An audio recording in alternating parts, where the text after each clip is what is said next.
ভূতের ভয় নাকি মানুষের চালাকি। হরিহরপুর নামে একটি শান্ত গ্রাম ছিল। গ্রামের মানুষ সুখে শান্তিতে বসবাস করত। সেই গ্রামেই থাকতো এক সাহসী যুবক, যার নাম ছিল প্রকাশ। কাজ শেষ করে রাতের বেলা গ্রামের পুরনো বটগাছের দিক থেকে বাড়ি ফিরছিল। এদিকে আয়। আরে, কেমন একটা শব্দ শুনতে পাচ্ছি?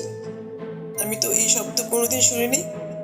আমাদের গ্রামের লোক বলতো যে এখান থেকে বিভিন্ন ধরনের শব্দ শোনা যায়। এটা কি সেই শব্দ? দেখি তো আরেকবার শুনে। যে প্রকাশ মনে মনে শব্দ শোনার কথা প্রকাশ করলো, তখনই পিছন থেকে একটা হি হি হা হা হা হা হা। বিভৎস ভয়ঙ্কর আওয়াজ শুনতে পেল।